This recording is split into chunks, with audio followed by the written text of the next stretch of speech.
Clap, bonjour, ça va? Moi oui, je voulais passer vite les formalités. Merci d'être là, merci d'avoir cliqué, c'est gentil. Faut que je vous raconte un truc là. Comment commencer ça? Bah vous avez vu le titre. Donc, bah parlons-en. Ah c'est nul le commentaire en matière. J'imagine en fait à chaque fois les gars qui découvrent ma chaîne pour la première fois, il y en a plein, tu vois, des gens pour la première fois, ils voient ce gars. Ils disent qui c'est qui... Soit plus clair. Bon, globalement, il y en a qui sont au courant, il y en a qui sont pas au courant. L'été dernier, donc l'été 2019, parce que si vous regardez cette vidéo en 2023, ça n'a plus aucun sens. J'étais en vacances, je traîne sur YouTube, voilà, je regarde des vidéos. Et YouTube, je sais pas si vous connaissez, c'est quand même un site merveilleux. Pourquoi? Parce que quand tu découvres une passion, mais pas ta passion, une passion d'un autre, tu vois, genre le point de croix, c'est ça. Toutes les passions ont leur game de youtubeur. Et de manière parfaitement fortuite, je tombe à l'été 2019 sur des vidéos paramoteurs. Qu'est-ce que c'est que le paramoteur? J'en avais aucune idée. Pour moi, c'était un truc de retraité qui se met un moteur dans le dos et qui va faire sa balade dans les airs avec un parapente. Vraiment un truc pas jeune, pas aventure. Je voyais pas trop l'intérêt. Je le voyais dans le ciel, le truc, je me disais, ouais. Bon, il a l'air de se faire un peu chier, non? Je sais pas. Le plus gros youtubeur mondial paramoteur, il s'appelle Tucker Gott. Et il a fait une vidéo que vous avez certainement vue, qui est une vidéo dans laquelle il va chercher un truc au drive en paramoteur. J'avais vu cette vidéo, mais elle m'avait pas fait déclic plus que ça. J'avais vu, puis oh, ok, c'est cool. Ça m'a pas fait un déclic de fou. Et puis là est arrivée la vidéo Fortnite dans la vraie vie. Plus gros projet de ma chaîne. Je sais plus combien il y avait de personnes sur le tournage, mais genre 200 ou 300, c'était n'importe quoi. Pourquoi j'en parle? Parce que au début, pour reproduire l'arrivée des joueurs sur Fortnite, tout simplement, qui arrive par les airs, je vous l'apprends pas, la seule solution, ou celle qui se rapprochait le plus visuellement, c'était d'utiliser des paramoteurs. Et donc pour le tournage, on a utilisé des paramoteurs pour simuler l'atterrissage sur la map de Fortnite. Jusque là c'est clair? Bon. Et du coup, à l'occasion de ce tournage, j'ai fait mon tout premier vol paramoteur. Dans des conditions horribles de stress, parce que c'était un gros projet. Et en plus, la météo était ignoble. Ça bougeait dans tous les sens et tout. C'était le pire vol possible d'un point de vue passager. Je ne le referai pas avec le recul maintenant que je connais un peu les mécaniques du paramoteur. Non, c'était dangereux. Et malgré ces conditions extrêmes, j'ai vraiment aimé. Parce que t'as pas de cockpit, t'es là dans les airs, les pieds dans le vide, et tu voles, et tu vas où tu veux, et c'est relativement lent, donc t'as le temps d'apprécier le paysage. C'est pas comme un avion, un hélico qui trace, et puis ça coûte beaucoup moins cher aussi. Plein d'éléments comme ça qui commencent à me dire, oh là, ça a l'air quand même vachement bien ce truc. Je retourne sur YouTube, et je regarde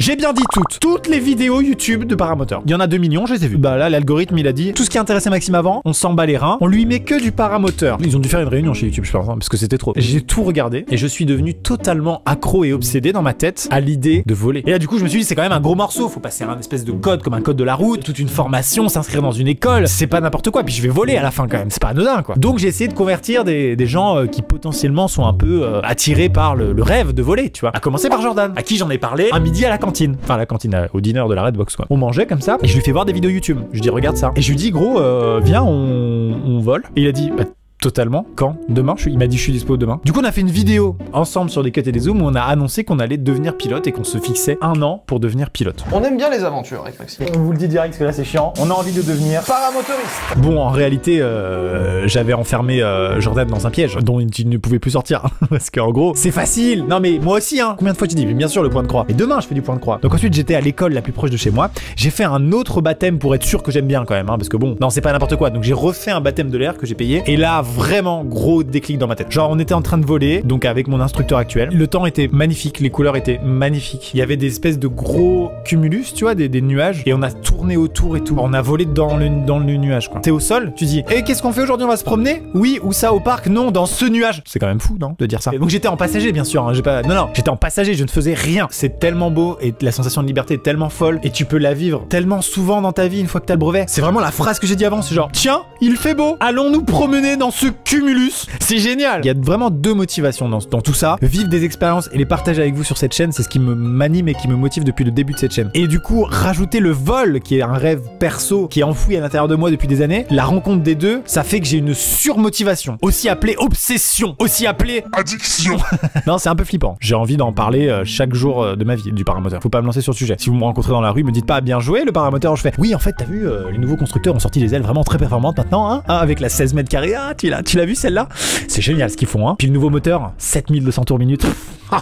Voilà, je suis ce genre de gars maintenant. Tous ces éléments vous font comprendre qu'en fin d'année 2019, je me mets à fond dans le paramoteur. Et là, il y a 2 points à préciser. 2 points qui font que tu te chies un peu dessus. Le premier point, c'est qu'il faut passer une sorte de code de la route, un brevet théorique, mais version aérien. Déjà, le code de la route, bon bah c'est chiant. Qui peut s'asseoir à notre table, c'est une table de 6 millions de personnes, et dire j'ai pris énormément de plaisir à apprendre le code de la route? Personne. Déjà, les gens qui écrivent les questions du code de la route, c'est piégeux. Comment ça, tu n'as pas vu le panneau céder le passage derrière le bosquet?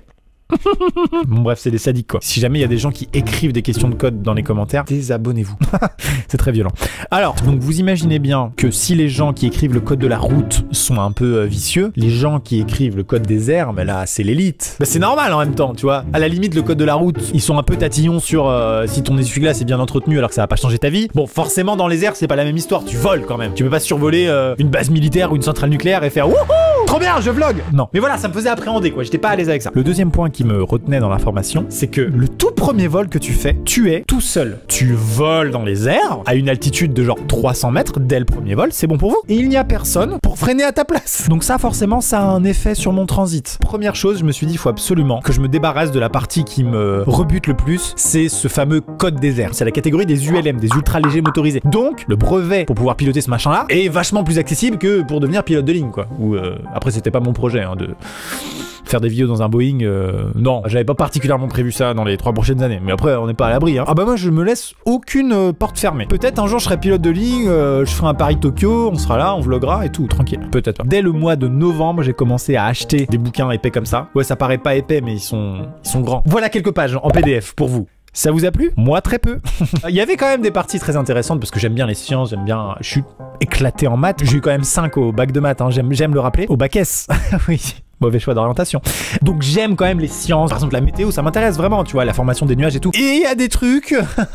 Tu apprends des choses pour des véhicules que tu ne vas pas piloter puisque c'est un tronc commun. Tu saisis? Cette page, c'est une page dédiée à comment monter soi-même son avion et voler avec en toute sécurité.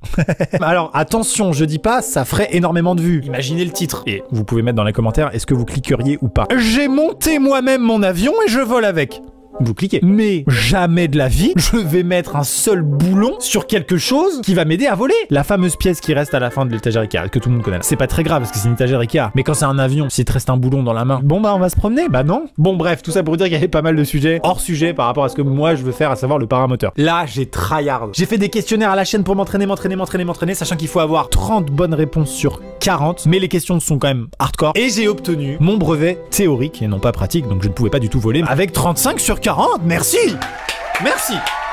Ah oui! Donc là, il y avait vraiment une autoroute vers le premier vol, vers le brevet et vers plein d'aventures. Et entre les deux, il y a eu je sais pas si vous avez entendu parler, du coronavirus. Alors en fait, c'est un truc, ça a commencé je reprends l'histoire. Ça a commencé en Chine en décembre 2019. Vous saviez? C'est ça? Vous en avez entendu parler? Ok.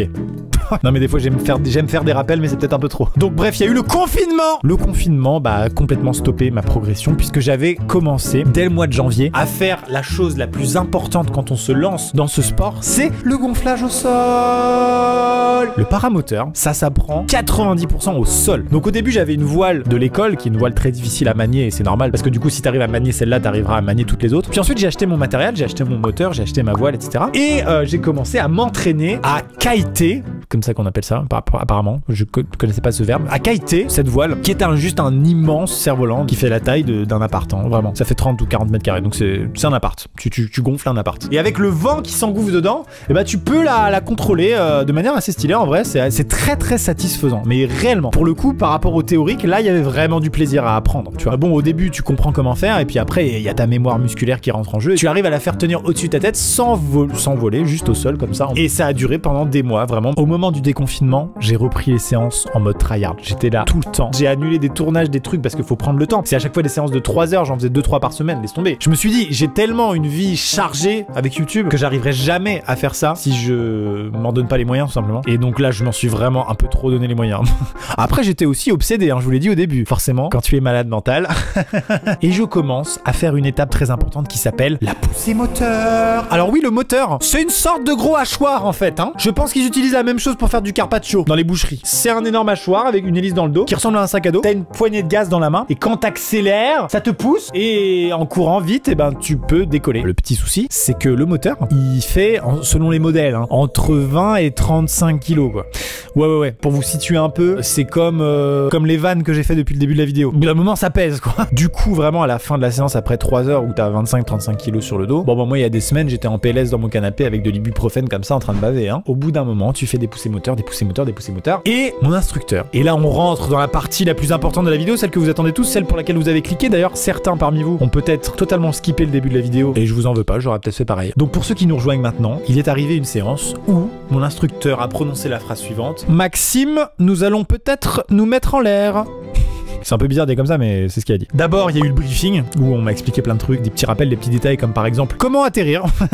Oui, parce que ça, on s'entraîne pas, en fait. Ça, c'est une des grosses appréhensions que j'avais. Comment on fait pour atterrir? Peut-être qu'il faudrait y penser, parce que j'aimerais redescendre un moment. J'ai une vie en bas. On s'entraîne au décollage, mais jamais à l'atterrissage, parce qu'on peut pas. Et du coup, j'appréhendais beaucoup ça. C'est maintenant que vous allez découvrir mon premier vol. D'abord, je lève ma voile, et le vent change. C'était vraiment des conditions très turbulentes. J'ai vraiment une confiance aveugle en mon instructeur, donc je sais que s'il me faisait décoller ce jour-là, c'est que c'était bon. Le sens du vent bougeait beaucoup, et donc du coup, ma voile est partie un petit peu en couille au début, c'est aussi parce que je suis débutant. Au deuxième coup, j'ai réussi à la kiter correctement au-dessus de ma tête. Du coup, je mets les gaz, je sens que ça tire vers le haut, que la voile commence à avoir de la portance. Je commence à m'élever comme ça dans les airs. Et je crois que les premiers mètres, je me suis pas rendu compte que j'avais décollé. Ça, c'est quand même fou. Maintenant, j'étais tellement concentré sur ce que je devais faire que peut-être à 10-20 mètres du sol, je me suis dit: il est tout petit cet arbre, alors qu'il était très grand il y a 2 secondes. Je monte. La sécurité en paramoteur, c'est vraiment plus t'es haut, plus t'es en sécurité. Parce que s'il se passe un truc avec ta voile ou avec quoi que ce soit, il faut se donner du temps en fait pour gérer la situation. Donc plus t'es haut, plus t'es en sécurité. Et j'ai commencé à faire des tours de terrain. C'est un tout petit vol de genre 5-10 minutes. Je fais des tours d'aérodrome et juste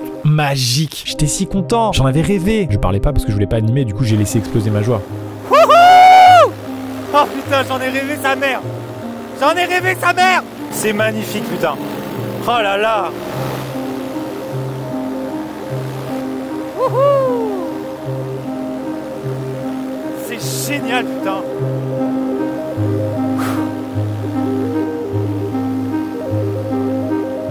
C'est génial! Oh, franchement, c'est magnifique. La vue est incroyable. Ça bouge, mais ça me fait moins peur que ce que je pensais. C'est très impressionnant. C'est vraiment très impressionnant. C'est vraiment un autre monde, j'ai l'impression d'avoir vécu en 2D toute ma vie et là, on vient de te donner une carte graphique 4K. J'avais une grosse appréhension aussi, je vous en ai pas parlé, c'était de me dire, ok, t'as été un peu obsédé par le paramoteur pendant plusieurs mois, voire presque 1 an, mais peut-être que le jour où tu vas te retrouver tout seul à bord du truc, tu vas te dire mais qu'est-ce que je fais là quoi. Mais ça m'est arrivé dans ma vie hein, de me dire vas-y on fait ça et au moment où j'y suis je me dis mais t'es un peu con en fait. À moi-même quoi, je fais une réunion interne et je dis là on va se calmer tout de suite quoi. Eh bien pas du tout. Alors que j'en suis qu'au tout début, je me suis pris une grosse claque. C'est encore mieux que ce que je pensais alors que l'attente était déjà énorme. Souvent quand t'as une attente énorme et que le truc se produit t'es toujours un peu déçu. Mais non en fait si j'avais une attente énorme et c'était énorme. Et donc du coup est venu le moment tant attendu de l'atterrissage. Et c'était très turbulent encore une fois vraiment. Je tanguais pas mal comme ça à l'atterrissage. Mais pareil j'étais bien quoi, j'étais focus comme il fallait, je me suis pas chié dessus, j'ai freiné et je me suis fait remonter par une bulle d'air chaud qui vient du sol, hein, thermique, juste avant d'atterrir et du coup j'ai tapé le sol un peu rapidement, mais ça va, il y avait rien de trop impressionnant ou quoi. C'était un premier atterrissage et j'ai atterri en vie, donc c'est quand même une bonne nouvelle, je pense. J'ai enchaîné quelques jours après un deuxième, puis un troisième, puis un quatrième vol, dont voici pour vous quelques extraits.